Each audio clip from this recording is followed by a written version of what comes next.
Continuously from last semester, this fall 2022, Eva Café, speakers say, while some may be hybrid, all events will be open to the public to join online regardless of their locations. Our first hybrid event this semester, we are delighted to be joined by our distinguished guest, Dr. Ama Nyame-Mensah. Dr. Nyame-Mensah is the founder and principal at Analytics Made Possible.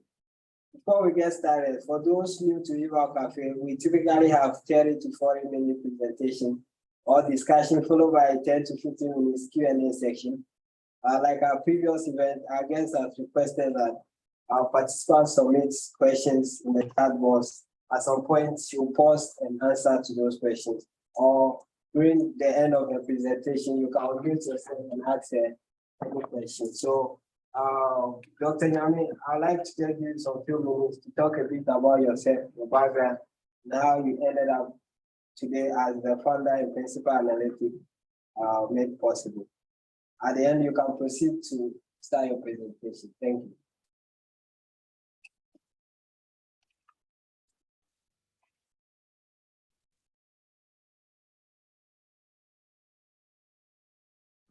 I was muted. Hello, everyone. And I was looking in the chat and I saw that there's folks from all over the place.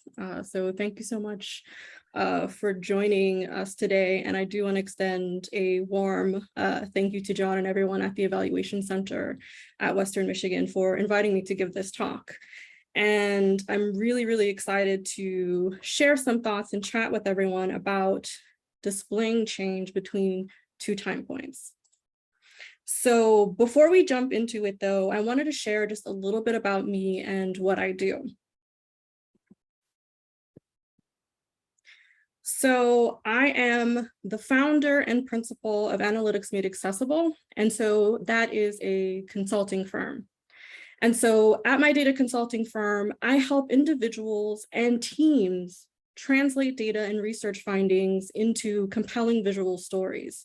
And so I do this primarily because I want to help teams and individuals and organizations broaden their impact, raise more funds, and overall just make better decisions. And so also under the umbrella of my organization, I also mentor and teach young programmers and aspiring data scientists. And so I love to call myself a data tinkerer as well. And finally, under my organization, I also really want to empower people to use data to dismantle oppressive systems and work towards liberation for all. Okay, so why are we here today, right? So people love comparisons. And so, this could be whether between two groups of people from different backgrounds, or in the cases I'm going to talk about here today, the difference in an outcome between 2 points in time. And so many data visualization designers, data analysts, evaluators, applied researchers are often tasked with actually having to use data and display it to look at the difference between, for example, an intervention at time 1 or an intervention at time 2 to see what's changed or if anything has changed. And so oftentimes when we display these data, most tend to sort of reach for, if you will, a clustered bar or column chart. But really, there's so many options out there. So for the rest of this presentation, I'm going to talk about both some conventional ways, which are those clustered bar and column charts, as well as some alternative methods for visualizing change between two time points. And so before I get to that, though, here's where I want to add a little caveat. Although it's little, it is very important. I read and write primarily in English. So all of what I'm going to share here today are my thoughts on what might work best for societies that read and write from left to right. So just keep that in the back of your mind. So before I get into the rest of my presentation, I like to set the stage. And so when I give a talk, I love it when folks either take on a role or as a presenter, they create a realistic-ish scenario that gives the audience an example of how you can apply what you're hearing about or learning about in the real world. So I'm going to set a scene. So imagine all of you in this room today, you work for a school district. And this could be a school district in any country of your choice. And so at this school district, You are the lead education data analyst. And so it just so happens that in this school district that you work at, this school district only has 4 schools.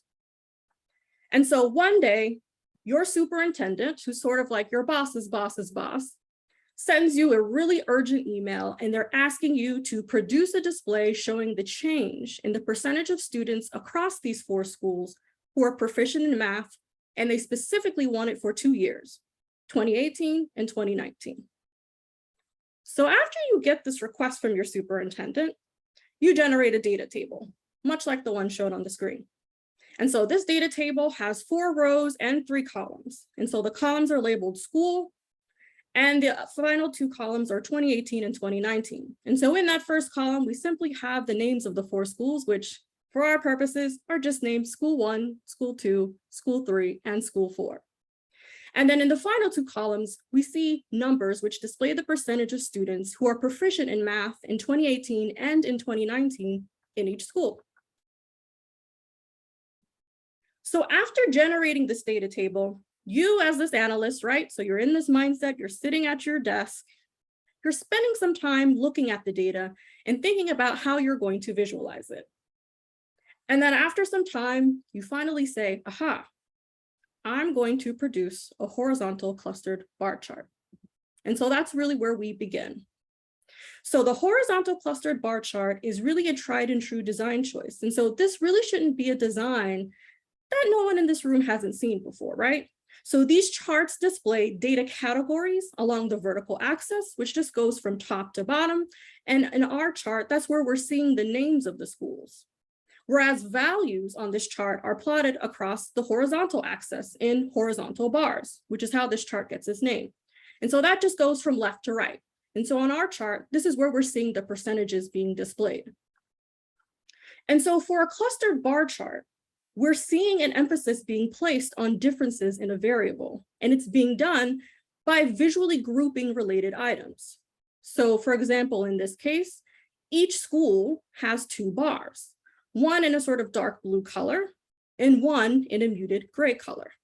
And there's a bit of a white space there between each pairing of the bars, and that helps us to distinguish between the 2 bars for 2018 and 2019 for School 1, School 2, School 3, and for School 4. Now, some of the advantages of a clustered bar chart is that everyone is, for the most part, familiar with it. Everyone has pretty much created one or seen it, right? But there are some drawbacks to a clustered bar chart. Horizontal clustered bar charts can be a little bit confusing to interpret, and this is especially true if there are many different categories. Now, imagine in our scenario, instead of there being 4 schools, we had 100 schools. It would probably be pretty difficult to compare the numbers within each school and then between each school, because instead of 4, imagine now you're having to scroll all the way down to compare School 1 to, say, School 20. Another drawback of this design, though, is that the placement of the bars and the data labels can become awkward.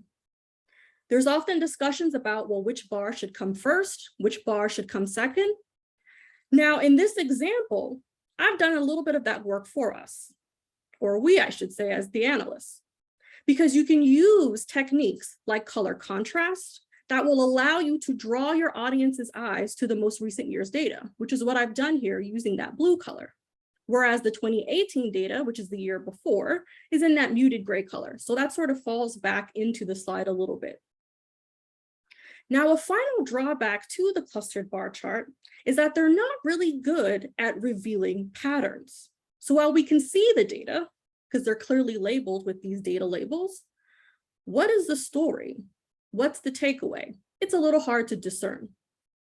So while clustered bar charts are a traditional design, maybe there are some better ways that we can display change. And so putting ourselves back into our little scenario as an education analyst, we say, well, what might happen if instead of having a horizontal clustered bar chart, we rotate our chart? So now the bars are columns. And this is where we get our clustered column chart. And so this again is another conventional visualization. And so these charts display series as grouped vertical bars across the horizontal axis, which goes from left to right. And now you can see there, we have the names of each of the schools. Whereas now the values are plotted on the vertical axis, which goes from top to bottom. Again, one of the advantages of this type of conventional chart is, for the most part, everyone has created or seen one of these before. But like the clustered bar chart, clustered column charts can become confusing because, again, imagine if we had more than 4 categories to show here in terms of schools. It would be a little bit hard to compare the difference, right, between our data for, let's say, school 1 and let's say maybe school 30. And we also have the same issue here with regards to revealing patterns. And this intensifies when there are many different groups that we want to compare. Okay, so now that we've gotten those, what I like to call commemorative charts out of the way, let's actually look at some new-ish, I like to say, or alternative chart types for visualizing change. So this would be the part in your day as the analyst where you might consult someone like myself, a data visualization designer or a data artist, and hope that they would graciously agree to share their knowledge with you. And so lucky for all of you, I'm here and I'm glad to share with you all of these options virtually. And so the first chart that the data visualization designer in this story decides to share with you is the dumbbell plot. And so a dumbbell plot is really just a visualization that shows differences between 2 points. And so here the focus is on the distance between the points as shown by that horizontal line. And so on a dumbbell plot, values are displayed across the horizontal axis, and that just goes from left to right, and you can see that along the bottom of the graph, while data categories are shown along the vertical axis. And you can see there with the school names on the left-hand side of the chart. So what are some of the advantages of this chart over, let's say, the clustered bar or even column chart? Well, first and foremost, it's pretty easy to read and understand. And a large part of that is because of its simple presentation. Essentially, all that we're looking at are 2 dots with a line connecting them.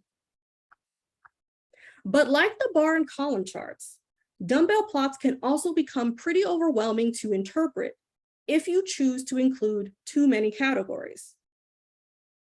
So for example, let's say instead of our 4 schools, we had again, let's say 50 or maybe even 100.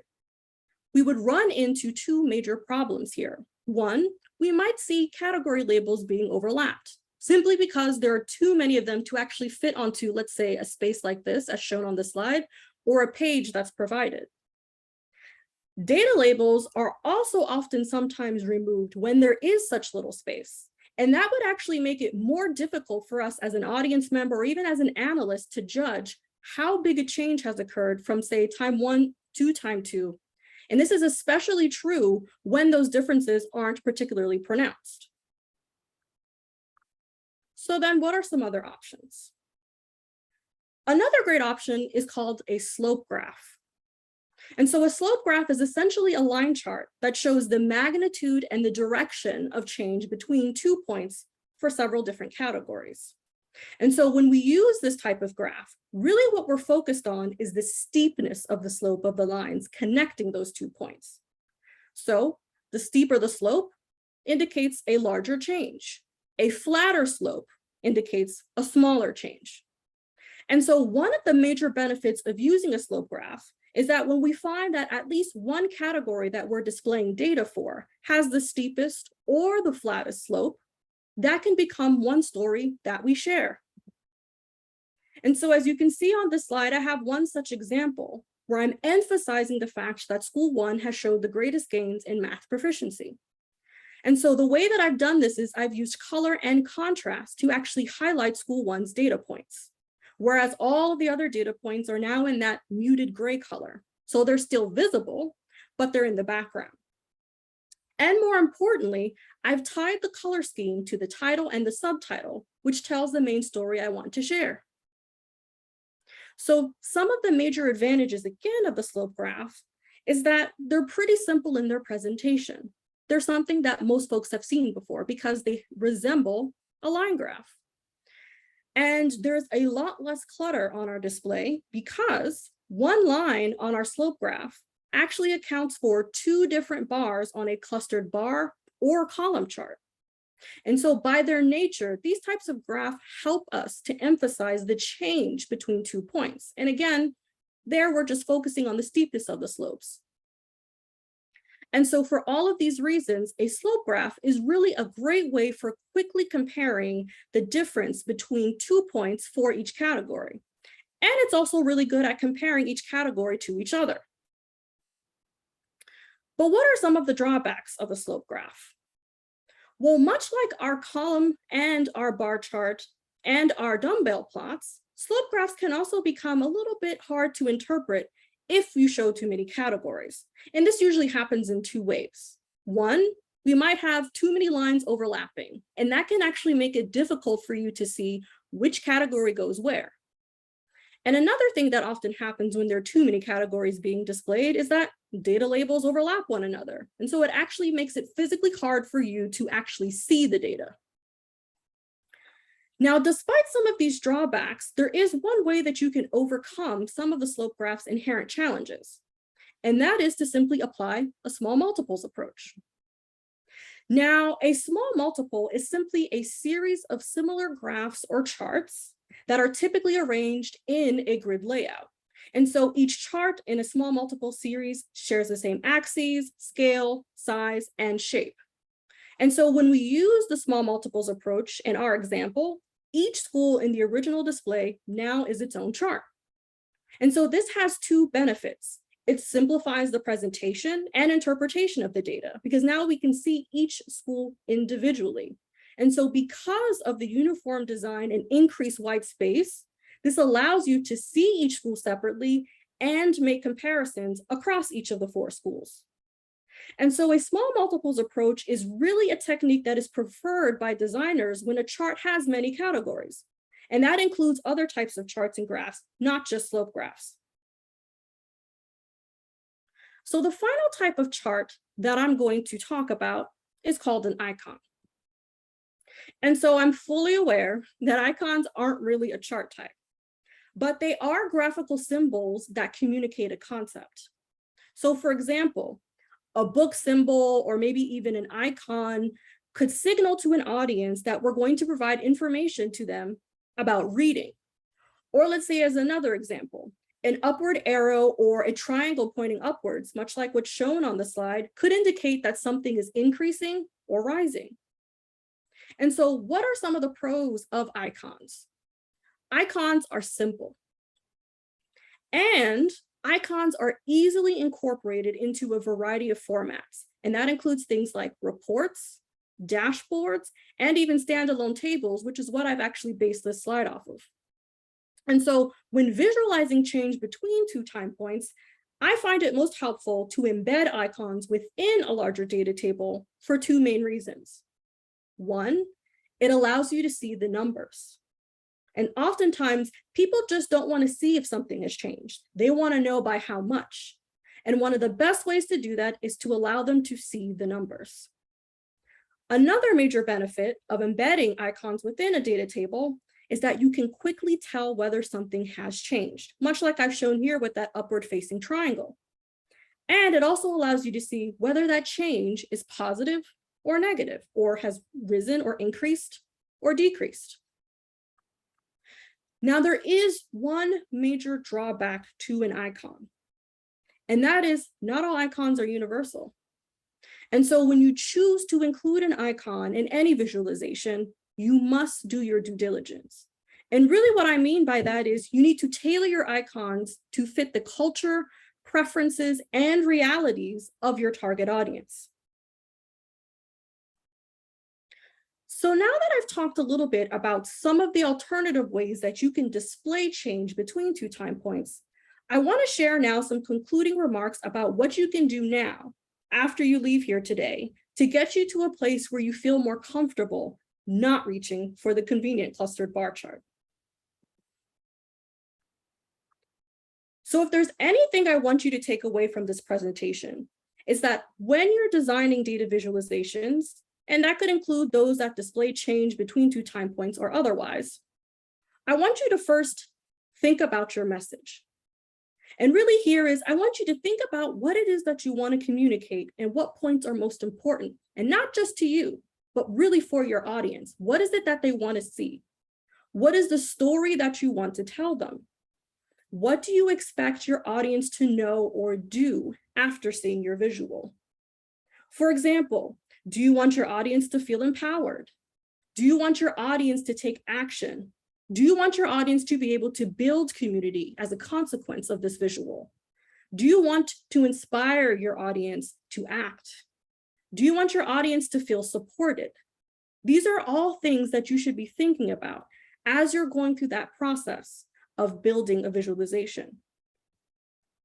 Another thing I want you to think about is you need to test out a few options. Don't just stop at one chart. Sketch and test out several ideas, and much like I did during this presentation, consider the pros and cons of each. The examples I showed here today, they represent just a small sample of the numerous ways that you can display change between 2 points in time. And so you really want to think about your audience and choose a chart, or even more broadly, just a visual design that not only works best for your data, but helps communicate your message. But whatever graphic you choose, your audience should be able to see and understand your data. I also want you to get inspired. And really what I mean by that is seek out inspiration. There are many information designers, data visualization developers, data artists, data analysts, data scientists, and on out there like me. And this slide just shows a few of the folks whose work I get inspired by. Don't be afraid to see and ask what others are doing. There's so much information out there. And the final thing I want to say is, let's stay in touch. I love giving talks about data visualization because it really allows me to not just present about something that I love to talk about, but it also allows me to expand my community and engage in meaningful discussions with other researchers and practitioners, and just generally folks who are interested in all things data and design. So I would love to keep this conversation going. Please feel free to email me if you want to continue talking about data visualization design, or if you even have a project in mind and need help designing custom visuals. Check out my blog for data visualization tips and tricks, and please feel free to follow me on social media. So I hope all of you who are on this call today have learned a little bit about the different visualization techniques that are at your disposal for displaying change over time. And depending on your goal and the audience, one option may be preferable to another. But as I always say, don't limit yourself, venture beyond the clustered bar chart. Thank you so much.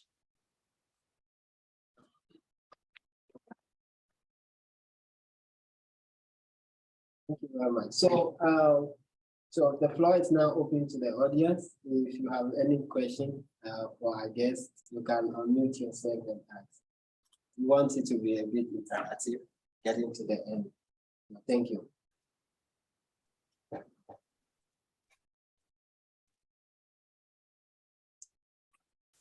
John, are there any questions in chat we should address, or can we start here in the room? Yeah, we can start here there. I know just a kind of basic practical question that I have is that I love the idea of doing different icons to represent things, but I always struggle to find a good kind of creative source of those up arrows or down arrows or smiley faces. Do you have any suggestions on either good ways to create those yourself or good places to go to that offer a lot of, kind of like positive, negative type of icons that are easily understandable? Yes, so I actually use something called the Noun Project. And so I can put that website in the chat. And so this is just a really great resource for folks who are looking for both icons and photos. And it gives you just really good ideas about the different types of icons that are at your disposal, and you can search and look for different types of icons, and they're all art quality and they're free, which is why I love it, right? And so this is a resource that I tend to use. And when I work with clients, this is also a resource I use for a lot of their work. Otherwise, I tend to create, for the most part, some of my own icons. And I know for some folks that can seem a little daunting, but it's actually a really fun process. And it oftentimes creates a more personalized feel for whatever it is that you're creating, because sometimes there is an icon that you have in mind, but there isn't something out there in terms of like a stock image or a stock icon photo that you can use. And so I do also encourage folks to create their own icons. And even just general visuals. So as an example, in one of the slides, I had puzzle pieces. I created those puzzle pieces myself. And it was very therapeutic and I love doing it. And it's actually quite simple as well. And I think once you get yourself over that hurdle of thinking like, oof, creating this icon could be hard, you actually find that it's a really fun process. And it allows you to create, as I said, a very personalized feel for the type of products that you're creating, whether it's a report or if it's going into a dashboard. And it also allows you to create a streamlined, if you will, online or media presence for all of the different types of products that you create, because it's something that you've created and it's yours and you own it. Thank you very much. Very cool. I will say that creating your own icons does sound daunting to me at least, but I think it sounds like fun if you can figure it out. No, it is. And you know, figuring out is half the battle. But even like I tell some of my former students where I used to teach statistical programming, you can Google, trust me. If you've thought of it, it exists on Google. And they're, you know, one of the great parts about doing this type of work is there's so many great online tutorials to help get you thinking through that process. And if not, you could always contact someone like me to help you guide you through that process as well. So I am seeing a question in here in the chat that says, are there sites or platforms you recommend for making more designer-oriented data visualizations? I've used Infogram before. So this is a really great question, because one of the things that I tend to come up against when I'm either giving a talk like this or just having a conversation with the client is there's this expectation that you need to use something that is very high-end in order to create a very high-end visual. I like to sort of shock clients sometimes, and I tend to do a lot of work in Excel because I think oftentimes people forget, even though Excel is something that is very readily available and it's for the most part free, even though you are paying for a subscription now, especially if you have 365, it is something that you have at your disposal. And so I always tell clients to start there because it just gets you into the mindset of thinking less about the tool and more about the design. And even sometimes I'll tell them to take a further step back and say, before you even touch a tool, just sketch. So even as I was creating my presentation today, I pretty much sketched everything out. And I started through that process and I literally created, you know, rectangles for each of the slides. And I started writing and just sketching out what is it that I wanted to include in each slide and why. And part of why I take that approach is because it gets clients and folks just thinking not about the tool, but really about what is it that you're communicating and why you're communicating it. So in terms of sites and platforms, you know, I say sketch. And then once you get through that sketching process and you have a pretty good idea, use a low-tech tool like Excel or even, you know, Google Sheets to create those visuals. And then, you know, you might want to use another type of software or platform, if you will, like you have, I think, yeah, Infogram to create those visualizations.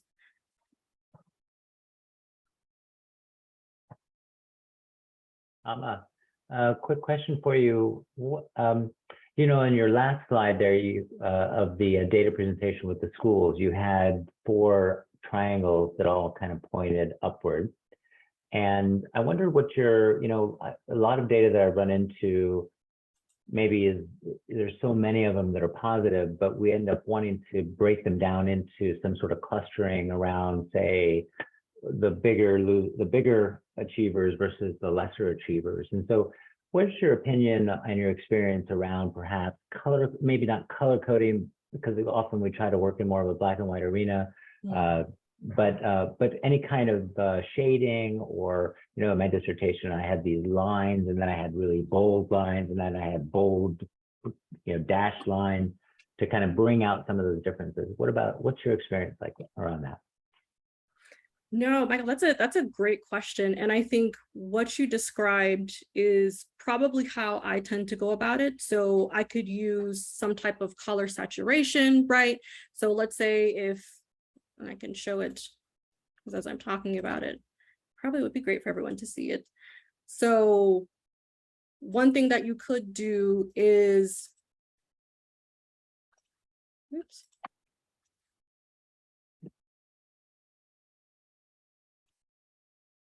It stalled for a second. One thing you could do, for example, is if you do want to show those different gradations, you possibly could do more like a richer blue like I have here for those that increased the most, and then less saturation, so a lighter blue, or just less saturation in blue, or even possibly all the way down to like a gray or some type of white that would be the least amount of increasing, and then choose even a different color. For example, if I had more schools shown here for decreasing, to have that contrast. The thing that you really want to focus on though, when you are going to be showing those gradations and let's say a different color, right? Like if we were showing both increasing and decreasing, is to make sure that not only do the colors complement one another, right? So they're not like a cacophony of colors, if you will, but that they're accessible to folks with different types of color proficiencies, right? So one of the things that is really important right now in data visualization is accessibility, and making sure that whatever it is you're showing not only makes sense, but is accessible to as many people as possible. And so this example is quite simple. So I'm only using one color, but those are the types of things that I would keep in mind: saturation, contrast, making sure the colors complement each other, and or makes sense based on if you have, for example, a data visualization style guide. And you could, for example, if you were not using icons, oftentimes what I've seen people will do is they'll use, as you said, shading or different types of lines. I've seen texturing done quite thoughtfully, but you have to be very careful because it can get almost cartoonish in a way. But those are all different types of techniques that you could absolutely use when you're trying to show those gradations.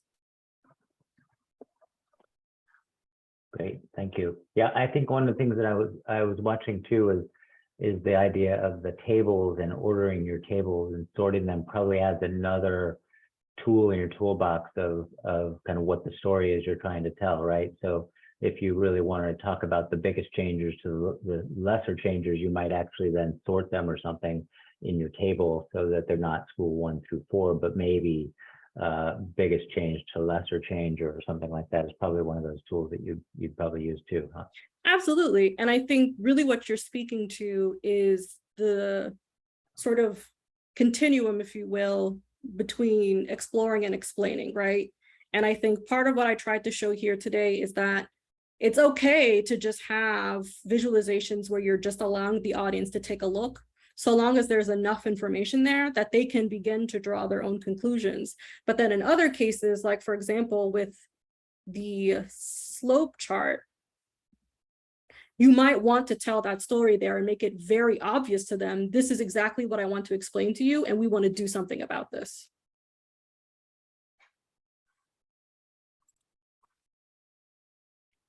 Thanks. It looks like you have a question in the chat. Yeah, so question or comment, I guess. I use a stoplight for quick interpretation, red, yellow, green, when sharing information with non-data oriented audiences. So I have a tumultuous relationship with stoplights, primarily for the reasons that I described with regards to color accessibility. They're not color friendly, but if you do want to go that route, there are some color combinations that will allow you to mimic that same effect that you're trying to have of go, caution, and stop. And instead of, for example, using color, you could use an actual icon.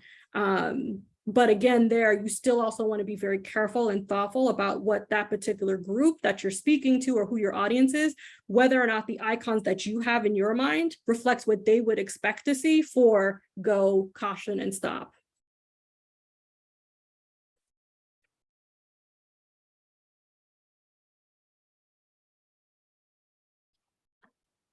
I guess I'll just ask my, hi, Ama, thanks for doing this. Am I in the, yeah, hi. Yeah. I'm All right, Lori Wingate. Since my name isn't floating under my face, I'm Lori Wingate here from here at the Evaluation Center. And, you know, I've heard people talk about folks who are less data literate have difficulty interpreting charts.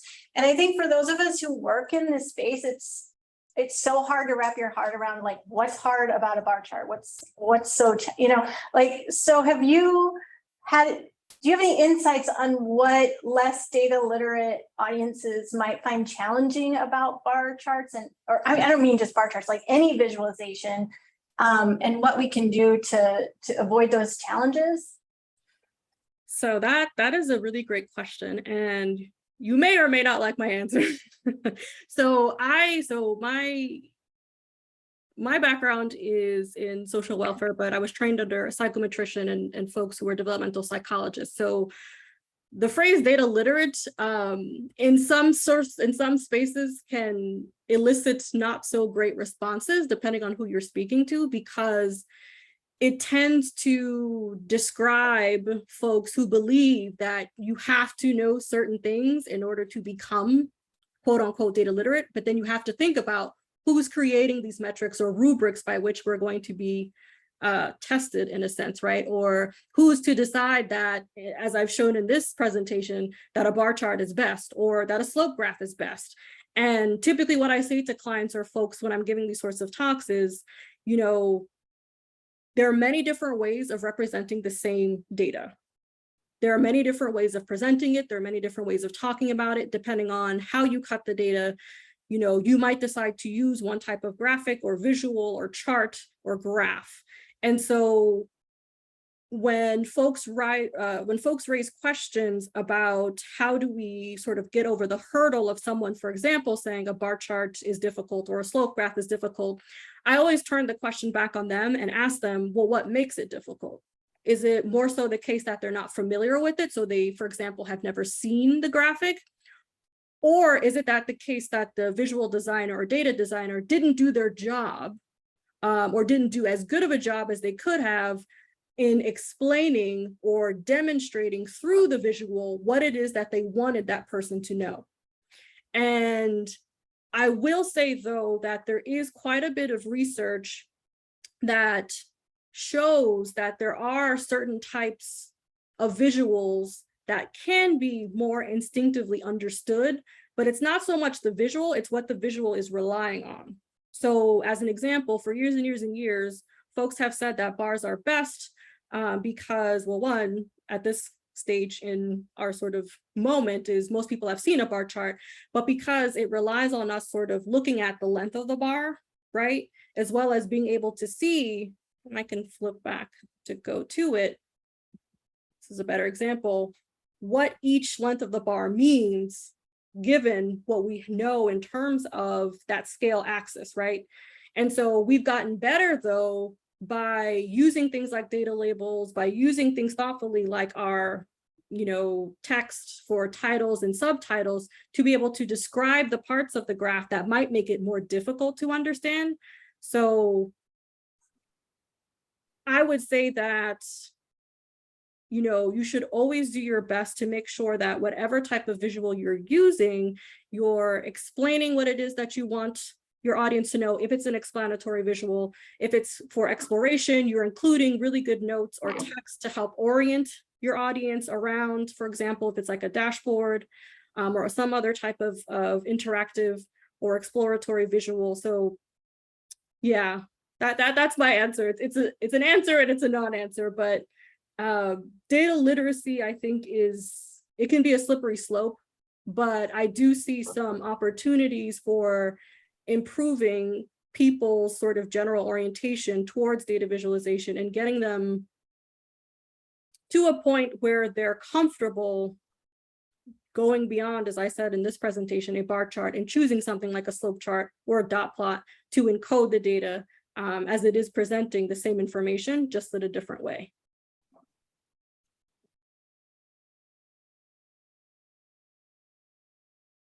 Let's see. So there are several questions in the chat. What One question is, how do you test the data literacy and culture preferences around icons with clients or similar group or smaller groups? Oh, that's a really great question. So I used to do a lot of work with folks who were on mixed methods research teams. In fact, I led a couple, and I'm absolutely a proponent of testing out scales, tools, and that includes things like icons, because oftentimes when you're on, let's say, a project and you're creating some sort of visual, as I said, you want to make sure that the type of icon or even the visual itself, at times you might even want to pilot to sort of see what folks' reaction is to it. And so I absolutely believe that you can do things like do your research first, right, to sort of see, well, what are the different ways that this particular society talks about this issue? What are some of the iconographies that they use? And you can even do things like interviews, do small focus groups to get some of that information. Or you can make it even more participatory and have your audience actually choose what those icons should be, right? Because they're the ones who actually know if it's a completely different culture from yours, how it is that they talk about it, and what are the types of pictures that come up about that particular topic. So I definitely think that you can use those sorts of same tools in this space. Okay, another question in here is, what do you think of participatory work as a solution for making or choosing the visualizations together with working group of stakeholders outside the evaluation team? Okay, I actually really think that is a great solution. Or I guess maybe I wouldn't necessarily say solution. I think it's a great way to build, if you will, stakeholder, not just awareness, but to ensure that the folks that you're working with are engaged throughout the entire process. And as I said, oftentimes when you are working with folks outside of a team, in a community, they know the topic best, right? They are the experts. And I think that's often a strange, if you will, orientation for many folks in different fields, especially in the academy, as they're often called the experts, but it's really the folks that you're working with in these communities. They're the experts. They live with these daily realities and experiences every single day. And so I definitely believe that participatory work is a great way of making sure that the visuals that you choose, right, to represent those real realities and life experiences of the people that you're working with is a great way to ensure that they're being represented in the best way possible. Because I often find that folks forget, especially when you're working on projects where the data are people, right? They're people's lives, their experiences, their realities, and people tend to forget that and sort of see the data as almost sterile in a way, and it's not sterile. That one data point represents so much. And so having that as a part of your process is incredibly important. Okay.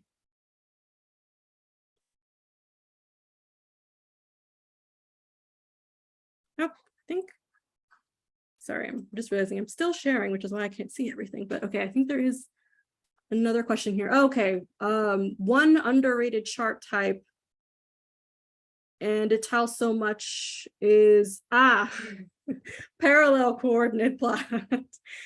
So I'm going to be honest, not a fan at all. I'm not sure how many of you on the call are familiar with a parallel coordinate plot. They're not a plot that I tend to recommend, but I will say though, depending on the type of project and depending on the type of data, you might want to use one, but definitely no. I think there's a follow-up question here about 3D parallel coordinates. Personally not a fan, but again, as I said, depending on the type of data, the audience, you may have to use that type of chart. And yeah, but personally, it's not, something that I enjoy sort of encouraging clients or folks that I work with to use. And that, I should say, is not because I believe that more complex charts can't be impactful or effective. It's that I think you really need to be mindful, right, of the type of chart or visual or even combination of charts and visuals that you're using to display and present your data.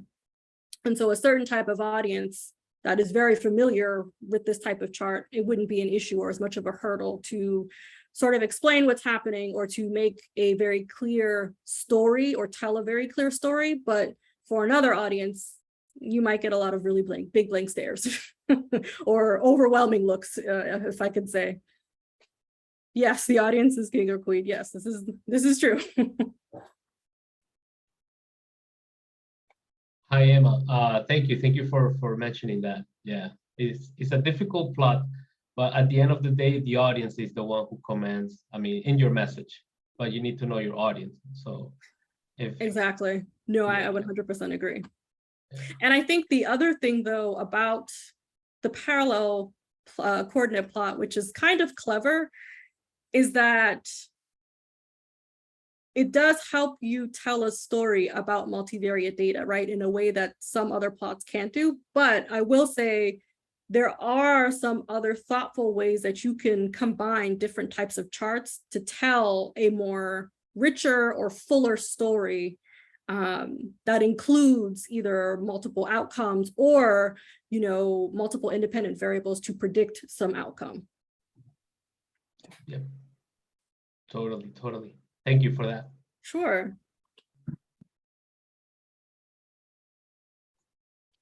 Actually, I just have one follow-up question because it's one that really intrigues me. Regarding the traffic light pattern of colors, red, green, and yellow, even though there's an important statistics and the term of visual deficiency for folks that are men, I think it was like 1 in 8 men, and I forgot the statistics to be honest, but it kind of concerns me if there's recent studies, because today, a stop sign is color red, and there's like, in terms of men that are color deficient, they don't see red. They're seeing another color. I forgot which one was it. It was more of a yellowish color. So I wonder, have the institution and government take into consideration these studies of folks, that men and women that are color deficient? And before I answer your question, are you talking specifically about how it's applied in more of an urban planning context? So different ways of ensuring that people know when to go versus stop? Well, I'm talking because you mentioned in your talk that, in today's world, 2022, we are very more aware of being inclusive. Mm-hmm. And that means being really taking into consideration color into our data visualization. And it is, people who are color deficient, they don't come out and say, hey, I cannot see red or green. You kind of like have to maybe ask politely, hey, is anybody here suffers from color deficiency? In order to even accommodate them, or even to consider that into your visualization. So I know that the big argument with that is because there's a lot of people who cannot see red, green, or yellow. Mm. And then when you hold that true, then you go into the streets and drive, and you see all these the traffic lights and the stop signs and everything. It just like it seems to be no reform, or maybe the studies have outdated, because they're from 1980s, and I haven't seen any other recent studies about color deficiency. So I was wondering if you know a little bit about that, or what are your thoughts? No, yes, thank you for clarifying that. So yes, there have been quite a few updated studies that look at the importance of color. And so a lot of that work comes out of 2 places. So some of it is coming out of sort of visual perception, and some of it is coming out of color psychology. And Okay. One of the things I will say, and I believe someone did put this in the chat as well, is that I think sometimes we forget that folks for whom, these colors are not accessible, or they cannot see them as clearly, they have always lived in our world, right? And they've had to they've had to essentially find ways to exist in a world that does not accommodate them, right? And so in a very real sense, they have had to create workarounds. And I think as data visualization designers, as data visualization developers, data artists, even data analysts and data scientists, we have to do that work to make sure it's accessible to them, regardless if they're in the room. And that is something that I say to all of my clients and all the folks that I work with, because that's just good design. You know, Yes. good design is making sure not only that it's inclusive, but that it makes it so they don't even have to bother, right, to have to inform you, because I don't believe in making people do that work. It's the designer's job. And in terms of how our society has tried to become more inclusive, specifically to this question, the only reason why I know the answer is both my parents were at one point urban planners, is that this is how we got sort of the development of different types of walk signals, right? At one point, it was literally the walk sign, but then people realized, oh yes, you know, folks who cannot see the walk sign, that is very dangerous. And so we have clicking sounds, actual voice right overs for folks as well. And in terms of the traffic lights, there hasn't been as much of a development, but one of the things, and you will find this even in different countries, is that for the most part, not all countries or societies, but for the most part, those colors are in the same order for that specific reason. And that's true regardless if it's, you know, sort of horizontal or vertical. And it's for that specific reason, so that folks know what that color is signifying, even if they can't see it clearly, and or that color is inaccessible to them. But absolutely, I agree with what was said in the chat, is that universal design is more important. And that's something that is, you know, on the onus of the designer and has no bearing on the folks for whom, for example, in this case, colors are inaccessible to. And yes, absolutely. Sue in the comments is saying, for our visually impaired clients beyond color deficiency, we have used both coloring and patterns in our charts. And I absolutely agree. There are many different ways that you can ensure that differences, and in particular visual differences, are made apparently clear to folks who are visually impaired. And I think that it is really important as well, as she just added in here, text-based descriptions. So things like alt images, ensuring that the text that is on your visualization helps to completely explain what's going on in the actual visual, especially for those folks who are visually impaired.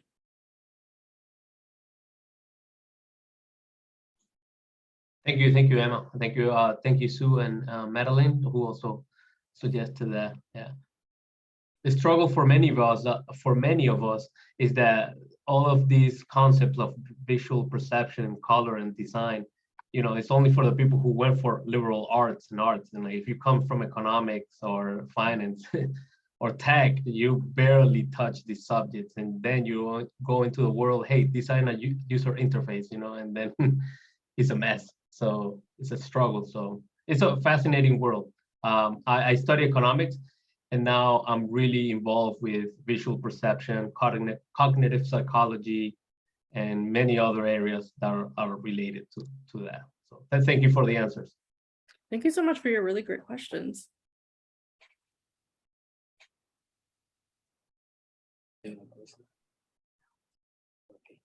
So thank you, Doc. Thank you very much. Thank you, folks, for joining us today for the first hybrid Eva Cafe. Be sure to register for our next week Eva Cafe, where we'll be joined by Jill Miller. She's actually the Director, Center for Applied Learning and Impact at RS. She'll be presenting on strategic evaluation and learning for organizations. So that cafe will actually start at 1 p.m. Eastern Standard Time. So I hope to see you all at that cafe as you participated in today's event. Thank you so much for making time for our first hybrid cafe. Thank you. Thank you so much.